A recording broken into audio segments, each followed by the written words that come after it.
नमस्कार दर्शकों, मैं ज्योति शर्मा स्वागत अभिनंदन करती हूँ आप सभी का हमारे बेहद विशेष कार्यक्रम वैदिक गुरु में। दर्शकों, हमारे इस कार्यक्रम में आज हम चर्चा करने जा रहे हैं वास्तु के विषय में। हम जहाँ रहते हैं, हम जहाँ पूरा समय व्यतीत करते हैं, उस जगह का वास्तु किस तरह का है ये जानना बेहद ज़रूरी है, क्योंकि वास्तु का हमारे जीवन पर बेहद विशेष महत्व पड़ता है। अगर उस घर का वास्तु ठीक है तो हमारे जीवन में भी पॉजिटिव परिवर्तन आएंगे, लेकिन अगर उस घर का वास्तु ठीक नहीं है, अगर उस घर में किसी न किसी तरह की कोई ना कोई समस्या अक्सर चलती रहती है, तो क्या उस जगह का वास्तु ठीक है ये जानना बेहद ज़रूरी है। और हमारे आज के इस एपिसोड में हम चर्चा करने जा रहे हैं वास्तु के विषय में, और इस बारे में तमाम जानकारी के लिए इस वक्त हमारे साथ स्टूडियो में मौजूद है शुभांगी गोयल जी। चलिए सबसे पहले मिलकर शुभांगी जी का स्वागत करेंगे। शुभांगी जी, बहुत स्वागत करूंगी कार्यक्रम में आपका। नमस्ते मैम, मैं शुभांगी गोयल बिजनौर उत्तर प्रदेश की रहने वाली हूँ जी। शुभांगी जी, जैसा कि कहा कि आज हम बात करेंगे वास्तु के बारे में, तो सबसे पहले मैं आपसे जानना चाहूँगी कि किसी भी प्रकार का निर्माण करते समय भूमि की खुदाई की जाती है। सबसे पहले उसकी खुदाई की जाएगी, उसके बाद ही उस पर निर्माण किया जाएगा।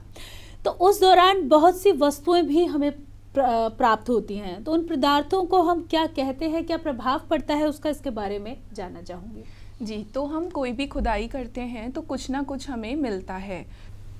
अगर हम बात करते हैं लकड़ी की, अगर हमें खुदाई करते हुए लकड़ी प्राप्त होती है तो उसका अर्थ होता है अग्नि का भय, फियर ऑफ फायर।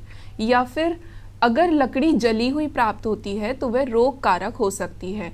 रोग कारक और भी काफ़ी वस्तुएं हो सकती हैं, जैसे कि बाल, केश या फिर कोयला, लोहा, ये सब रोग को दर्शाते हैं।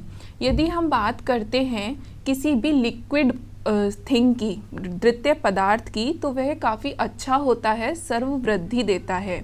अगर कोई धातु है, तांबा, पीतल, जस्ता, ये सब आदि आदि वस्तुएं, सोना चांदी, ये सब धनदायक होती हैं। अगर हमें खुदाई करते वक्त ईंट या पत्थर प्राप्त होता है तो वह भी धनदायक भूमि मानी जाती है जी। तो शुभांगी जी, ये तो आपने बताया कि हमें क्या क्या प्राप्त होता है, तो वो हमारे लिए ठीक नहीं होता है। लेकिन अगर बात की जाए कि इनमें से अगर कोई भी हानिकारक वस्तु हमें प्राप्त हो रही है, तो क्या उस भूमि का शुद्धिकरण भी किया जा सकता है, और अगर किया जा सकता है तो किस तरह से किया जा सकता है? जी बिल्कुल, वास्तु में 5 तरह से हम भूमि को शुद्ध करा सकते हैं। पहला होता है झाड़ना, फिर लीपना, खोदना और ठहराना।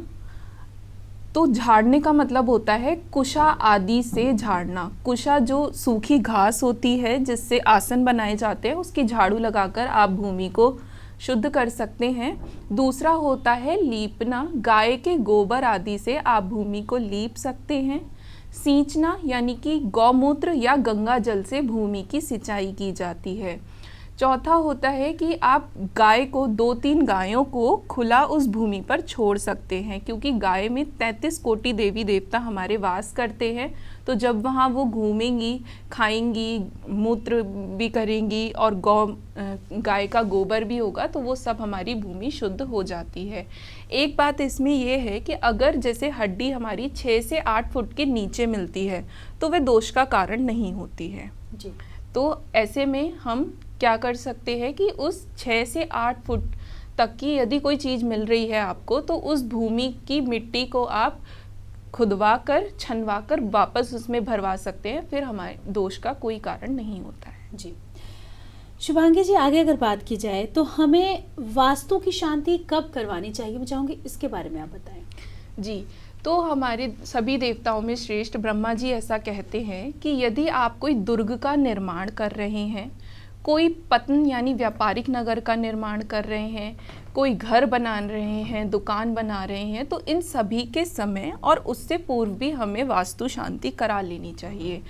क्योंकि वास्तु पुरुष को ब्रह्मा जी का ऐसा वरदान है कि यदि इन सब में कोई किसी भी तरह का निर्माण कराते समय तुम्हारा पूजन नहीं किया जाएगा तो मनुष्यों की निर्धन ही मृत्यु होगी, या फिर पग पग पर उन्हें विघ्न बाधाएं आएंगी। तो ऐसे में हमें वास्तु पूजन अवश्य कराना चाहिए। यदि आप किसी भी गृह प्रवेश करते हैं, गृह प्रवेश भी हमारे 3 तरह के होते हैं। नूतन गृह प्रवेश यानी कि आपने कोई नया घर बनाया और आप उसमें जा रहे हैं। कोई जीर्ण गृह प्रवेश, आपने घर अपना टूटा फूटा सही कराया या रिनोवेशन कराई, उसके बाद आप उसमें जा रहे हैं। या यात्रोपरांत यानी कि कुछ 1-1.5 महीने तक आपका घर बंद है, आप वापस जा रहे हैं, तो उसमें भी हमें वास्तु शांति करा लेनी चाहिए। अगर आपके घर में कोई बालक का जन्म हुआ है, हर प्रतिवर्ष यज्ञोपवीत में, विवाह संस्कार में, इन सभी में हमें वास्तु शांति अवश्य करा लेनी चाहिए। यदि हम घर में बेसमेंट की बात करें तो घर की कौन कौन सी दिशा में हम बेसमेंट का निर्माण करवा सकते हैं, या हमें घर में बेसमेंट बनवाना चाहिए या नहीं चाहिए? मैं चाहूँगी इसके बारे में आप ज़रूर बताएं। जी, तो हम कोई भी निर्माण करते हैं तो किसी भी जगह का हम ब्रह्म स्थान अवश्य देखते हैं, उसको प्रोटेक्ट कर कर ही हम कोई निर्माण कर सकते हैं। तो घर में हम बेसमेंट सिर्फ और सिर्फ 3 दिशाओं में बना सकते हैं। वो होता है आपका पूर्व दिशा यानी ईस्ट, ईशान कोण नॉर्थ ईस्ट और उत्तर दिशा नॉर्थ। हम इन 3 दिशाओं में अपना बेसमेंट बना सकते हैं, जिससे हमारा ब्रह्म स्थान बचेगा। और बड़ा हम नहीं बना सकते, लेकिन अगर हम बात करें कमर्शियल स्पेसेस में, तो हम वहाँ पर पूरे में ही अपना बेसमेंट बना सकते हैं। इसका एक और भी कारण है, वास्तु पुरुष के कई मर्म और अति मर्म स्थान होते हैं। तो यदि हम उस पर कोई भी कंस्ट्रक्शन करते हैं तो हमें काफ़ी सारी प्रॉब्लम्स फेस करनी पड़ सकती हैं।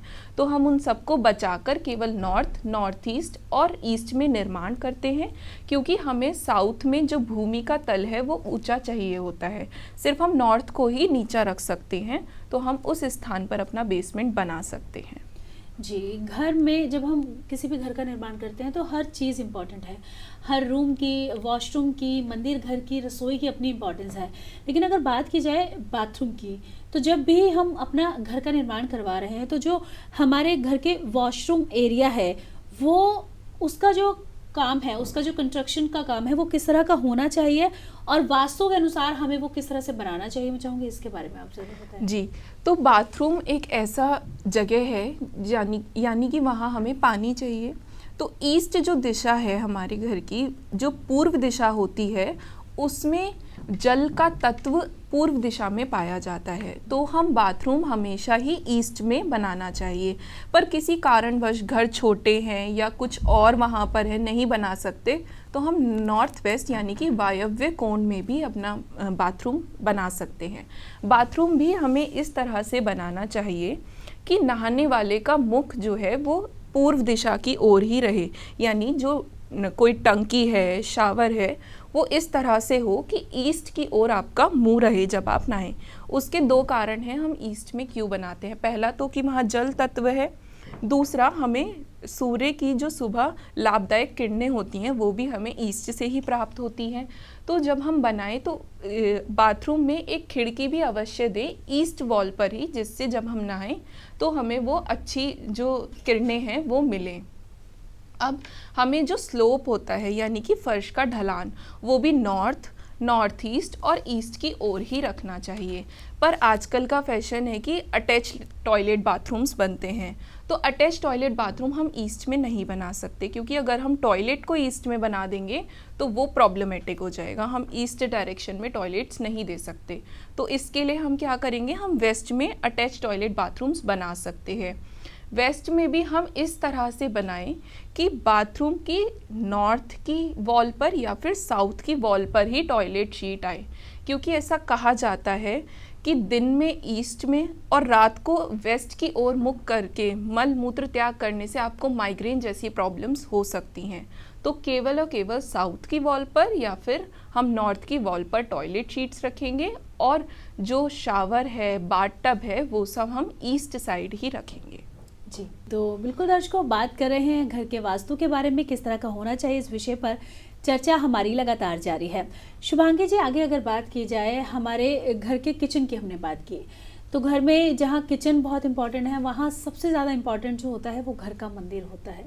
हम कौन सी दिशा में बैठकर पूजा कर रहे हैं, ईश्वर का जो मुख है वो कौन सी दिशा में है, मंदिर में किस तरह से हमें पूजा करनी है, किन चीज़ों को रखना चाहिए मंदिर में, किन को नहीं रखना चाहिए, चाहूँगी इसके बारे में भी आप विस्तार पूर्वक हमारे दर्शकों को ज़रूर बताएं। जी, तो बात करें कि मंदिर की, तो मंदिर हमारा नॉर्थ ईस्ट यानी ईशान कोण में होना चाहिए, क्योंकि वहाँ के देवता हैं शिव।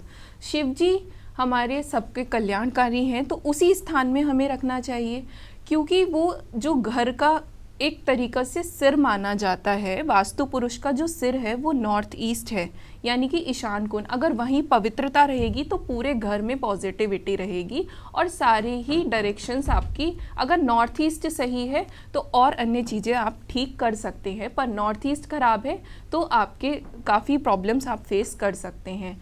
अगर बात करें कि मंदिर में कितनी कैसी मूर्तियाँ होनी चाहिए या तस्वीर, तो हमें कोशिश करके 9 इंच से छोटी ही रखनी चाहिए, और इसका रीज़न ये है कि 9 इंच से अगर ऊपर की हम प्रतिमा रखते हैं तो घर में संतान को प्रॉब्लम हो सकती है या फिर संतान उत्पत्ति में भी बाधा आ सकती है।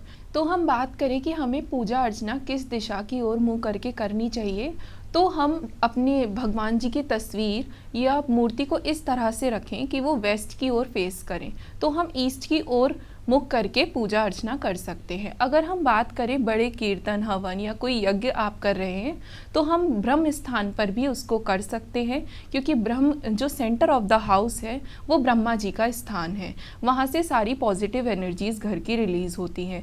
तो उस स्थान को हमें खाली रखना चाहिए, सुंदर रंगोली वगैरह से अलंकृत करना चाहिए, और वहाँ से भी हम पूजा अर्चना हमें करनी चाहिए। अब घर हमारे छोटे होते हैं, फ्लैट्स वगैरह पे रहते हैं लोग, तो वहाँ पॉसिबल नहीं हो पाता कि आप हर डायरेक्शन के अकॉर्डिंग अपना घर बना सकें या अलग से मंदिर बना सकें। तो इसमें हमें एक बात का ध्यान रखना है कि हमें बेडरूम में कभी भी अपना मंदिर नहीं बनाना है। हम किचन में मंदिर बना सकते हैं, ईस्ट की वॉल पर आप किचन में मंदिर बना सकते हैं, पर हमें बेडरूम में मंदिर नहीं बनाना चाहिए। जी, तो बिल्कुल शुभांगी जी, ये तो हमने बात की वास्तु के विषय में, रेजिडेंशियल वास्तु के विषय में बात की।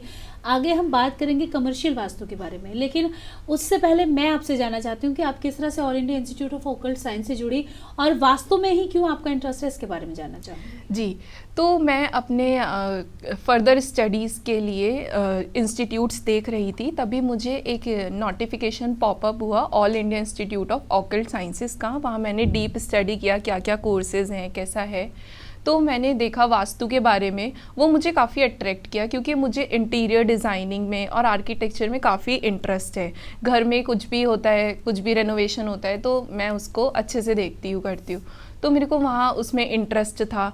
फिर मैंने इंस्टीट्यूट कॉल किया तो उन्होंने बोला मैम कल ही हमारा डेमो क्लास है। मैंने डेमो क्लास लिया, मुझे गुरुजी का इतना प्रभाव पड़ा मेरे ऊपर कि मैंने वही नेक्स्ट मंथ कोर्स स्टार्ट हो रहा था, उसी में ज्वाइन किया और अपना वास्तुशास्त्र का कोर्स कंप्लीट किया। जी, तो ये तो हमने बात की कि रेजिडेंशियल वास्तु जो है वो किस तरह का होना चाहिए। हमारा जो घर है उसके अंदर हमारा किचन, हमारा मंदिर या हमारे वॉशरूम किस तरह से होने चाहिए।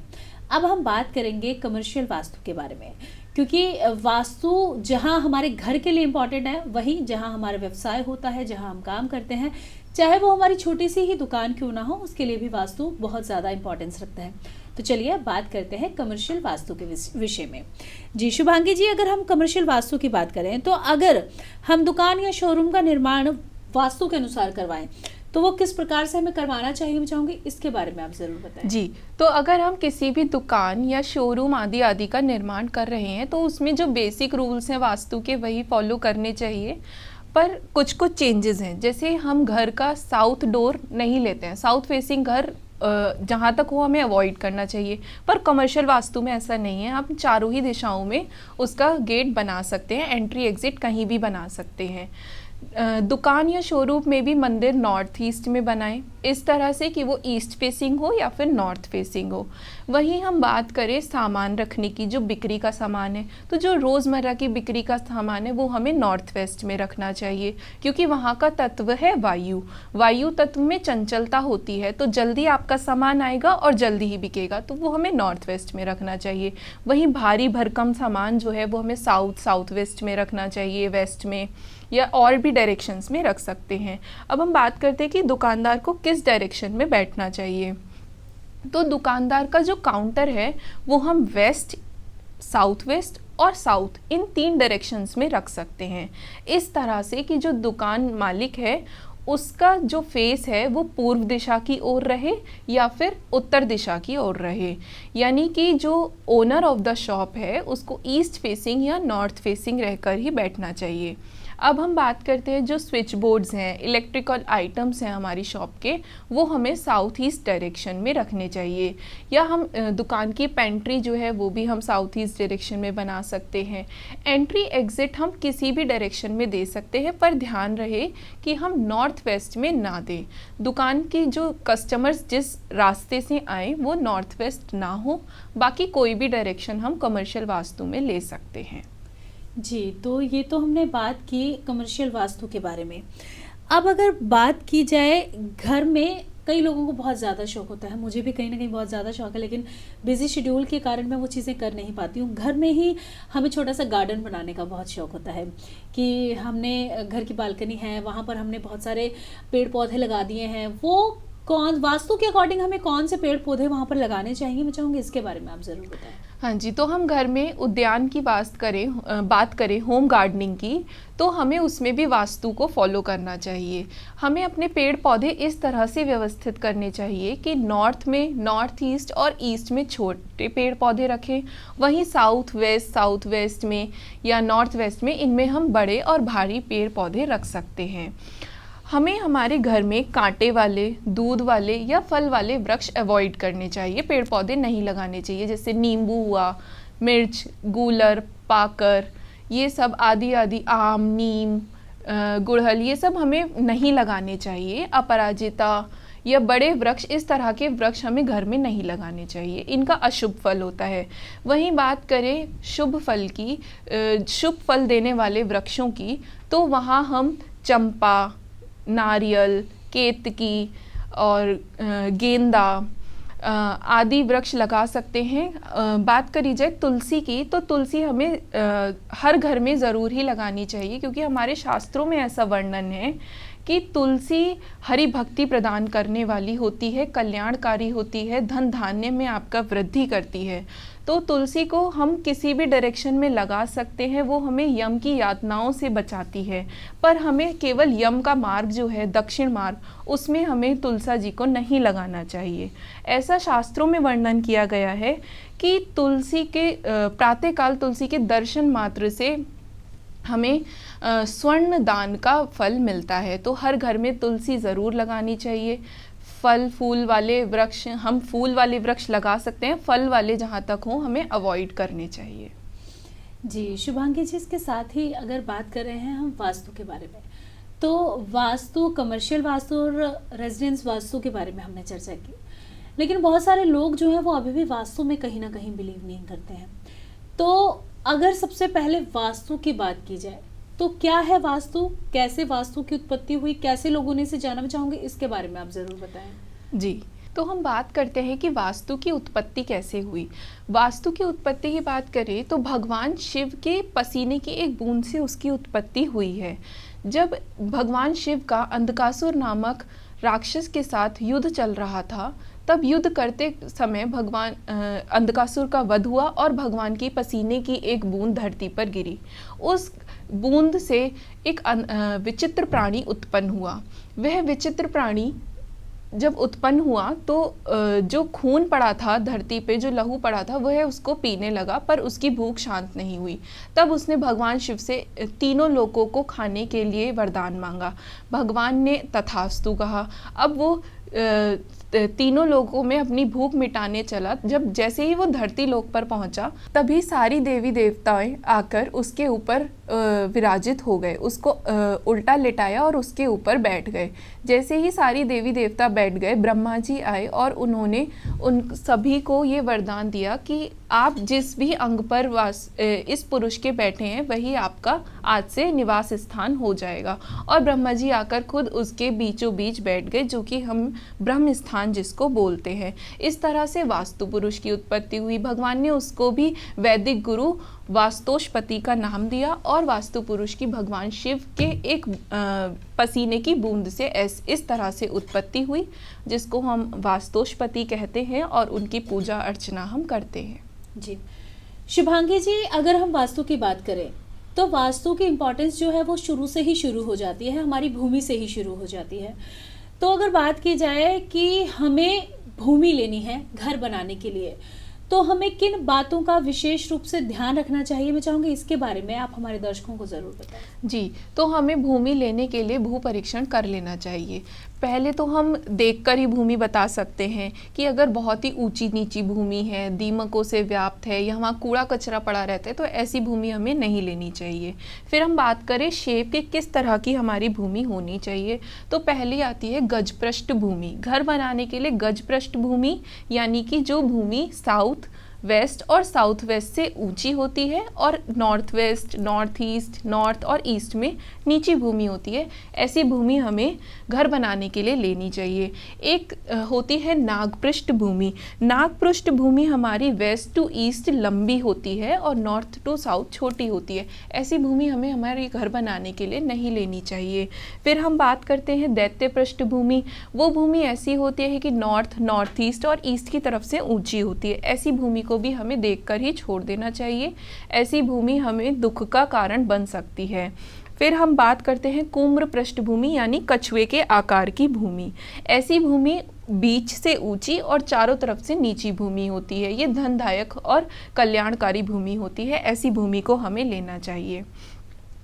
फिर हम बात करते हैं भू परीक्षण की कि हम कैसे परीक्षण कर सकते हैं कि हमारी भूमि ठोस है या नहीं है, हमें इस पे घर बनाना चाहिए या किसी भी तरह का कंस्ट्रक्शन करना चाहिए या नहीं। तो जो भूस्वामी है, जो भूमि खरीद रहा है और उस पर निर्माण कर रहा है, उसको क्या करना चाहिए, 1 हाथ लंबा चौड़ा और गहरा गड्ढा खोदें, उसमें पानी भरें, फिर किसी भी दिशा में 100 कदम तक जाएं और वापस आएं। अगर पानी ऊपर तक भरा हुआ है मतलब आपकी भूमि अच्छी है, ठोस है। अगर पानी 1/4 कम है तो मध्यम है भूमि, और अगर पानी बिल्कुल नीचे लेवल पर आ गया है तो भूमि अच्छी नहीं है। ऐसी भूमि को त्याग दें। अब हम बात करते हैं कि जहाँ खराब पेड़ पौधे उगते हैं, जैसे कि भांग वगैरह के पेड़ पौधे उगते हैं, ऐसे भी हमें नहीं लेनी चाहिए। जहाँ हरी घास लहराती है और अच्छे अच्छे वृक्ष होते हैं, हमें ऐसी भूमि लेनी चाहिए। फिर हम बात करते हैं कि अगर हम रात को 1 फुट लंबा चौड़ा गहरा गड्ढा खोद दें और उसमें पानी भर दें, फिर हम सुबह को आकर उसका परीक्षण करें। यदि आपकी मिट्टी में थोड़ा भी उस गड्ढे में पानी बचा है तो आपकी भूमि बहुत अच्छी है, ऐसे पर निर्माण अवश्य करें। अगर भूमि गीली है तो भूमि मध्यम है, उस पर भी हम कर सकते हैं। पर अगर गड्ढा में पानी बिल्कुल सूख गया है और दरारें आ गई हैं तो ऐसी भूमि पर हमें निर्माण नहीं करना चाहिए। अगर आपके घर में या आसपास कोई छोटे छोटे बच्चे हैं तो थोड़ी देर को उनको वहाँ छोड़ें। अगर बच्चे आपके खेल रहे हैं, उनको वहाँ अच्छा लग रहा है, आपकी आंखों को ठंडक मिल रही है, पॉजिटिव वाइब्स आ रही हैं, तो ऐसी भूमि भी हमें शुभ होती है हमारे लिए और अच्छी भूमि होती है। कोई राहगीर को वहाँ बैठकर चैन की नींद आ जाए, ऐसी भूमि बहुत अच्छी है। पर आपको देखकर ही उसको मन अच्छा नहीं हो रहा, अच्छे विचार नहीं आ रहे, तो ऐसी भूमि पर हमें कभी भी कोई कंस्ट्रक्शन नहीं करना चाहिए। वह भूमि नेगेटिव इम्पैक्ट देती है। जी शुभांगी जी, इसके साथ ही ये बात भी बोली जाती है कि जब हम अपनी ज़मीन खरीद रहे हैं तो हमें उसके आसपास की चीज़ें, जैसे घर जो है वो ट्रायंगल में तो नहीं आ रहा है, या टी पॉइंट पे तो घर नहीं आ रहा है, घर के आसपास मंदिर है या नहीं है, घर के आसपास कोई बड़ा पेड़ है या नहीं है, मैं चाहूँगी इसके बारे में भी आप हमारे दर्शकों को ज़रूर बताएं। तो अगर कोई बड़ा पेड़ होता है या कोई टी पॉइंट आता है तो हम उसको वास्तु की भाषा में वेद दोष बोलते हैं। तो हमारी घर का जो मेन डोर है उसके सामने अगर नॉर्थ ईस्ट से टी पॉइंट आता है तो वो अच्छा होता है, ऑलराउंड प्रोस्पेरिटी देता है। बाकी कोई भी टी पॉइंट हमारे घर के सामने नहीं आना चाहिए।